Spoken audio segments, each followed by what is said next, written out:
Hey guys, welcome to my questions and answers video. Unfortunately I didn't get as many questions as I hoped, but I do have enough to make a decent sized video with some footage in the background, and I'll probably be a little bit more generous with answering the questions to be maybe a little bit longer since I have a little extra time compared to last time.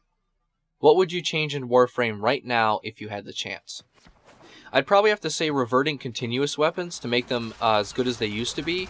It's funny because I recently just got a Riven mod and I've rolled it to a different stats, of course, but it had status chance and fire rate, which made it so I could actually get my Convectrix up to 400% status a second, and apparently not only did it not proc damage every second, but it seemed to do slightly worse than if I went with just damage. So unfortunately, it seems like even if you reach that supposed magical number of 400% per second, because if you don't know, continuous weapons attack about 4 times per second.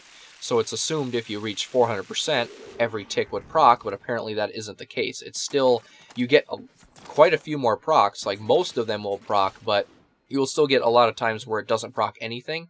And because of the fire rate, you're also wasting so much ammo that it becomes not even worth it, especially for the Convectrix, because it uses shotgun ammo. So I was using 10 shotgun ammo per second, which was terrible. In real life, if you could be one frame, which one would you choose? I mean, obviously Vauban, because I like the idea of an engineer, traps. Although he isn't really an engineer, he is a tactician. Technically by definition, because he doesn't actually like deploy like machinery or stuff like that. That's what I kind of think of an engineer being, like maybe the engineer from Team Fortress 2, where he creates turrets and maybe healing stations, ammo stations, stuff like that. We still don't have a frame like that, which would be cool, but for right now I'd probably say Vauban. What is your favorite old school / retro game? Well, as a kid, I played the hell out of Mario on the Nintendo systems. Honestly, I don't really have any fond memories besides maybe that one game. So, in terms of like actual retro games, I don't really have one. I'm far more used to more modern games nowadays. But I guess to give an actual answer to the question, my favorite game of all time is Metal Arms Glitch in the System, which I'll hopefully either show a screenshot or some footage or something like that.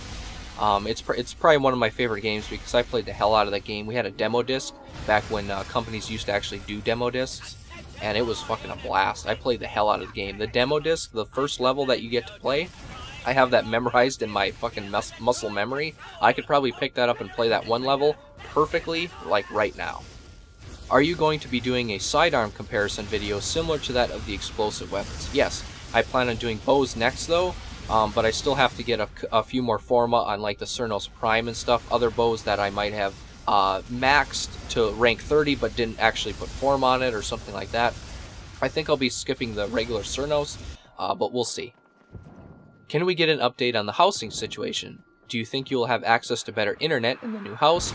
And if so, will you look into the possibility of streaming alongside your normal YouTube shenanigans? And I've actually gotten 2 questions similar to asking about live streaming. As for the current housing situation, we're still getting it finalized. It'll probably be maybe 1 or 2 more weeks until we actually move it in, but we'll see. It wasn't as an emergency as I originally thought it was, but that will happen. As for internet, no, because our financial situation is exactly the same, and it'll probably be slightly worse after we actually move in because of the cost of moving and stuff. My internet's going to be exactly the same, so live streaming is unfortunately out of the question. And to answer the second question about will you ever live stream, it's because my internet upload speed is terrible. It's about 240 kilobits upload on average, which is not even enough for the lowest quality settings. So yeah. What enemy would you like to be when you would have to choose one? I'm assuming they mean maybe like a mission in the game where you can actually choose to be an enemy. The Grineer faction I would like to choose the most, but obviously if I had to choose a single enemy, the Seeker, because he uses the Kraken, obviously, because the Kraken's the best pistol in Warframe. What do you recommend most to new Warframe players? The thing I actually recommend most to new players is actually just learning up what the damage system is in Warframe, because it can get pretty complicated and hard to understand, especially with the status per second and the differences between shotgun status, continuous weapon status, and normal status.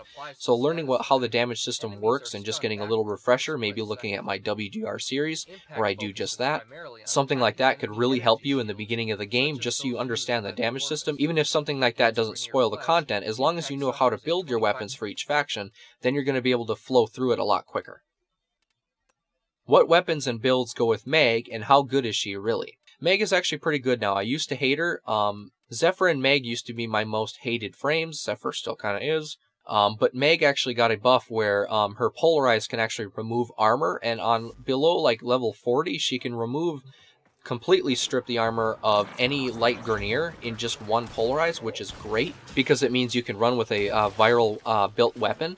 But as for like what weapons and builds go well with her, right now her Magnetize ability is actually her most powerful.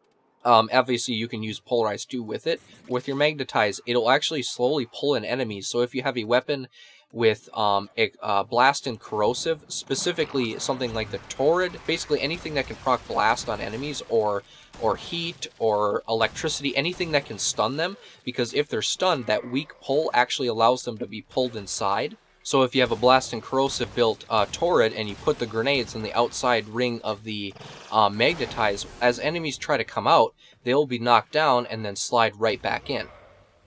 Do you think they might look at melees or primaries the same way they did secondaries for the upcoming Update 22? Primaries hopefully, but melees probably not, because with Plains of Eidolon, they're going to be introducing that new melee crafting system.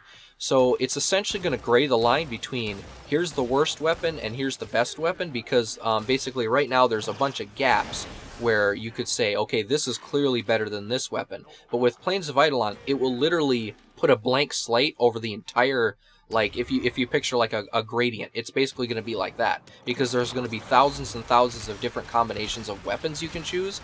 So it's going to blur the lines between which is the best and which is the worst, or at least what's in the middle of between those ratings.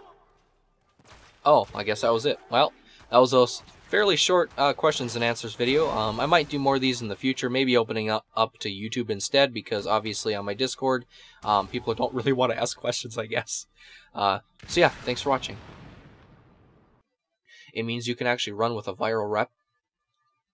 It means you can actually run with a viral rep. God damn it.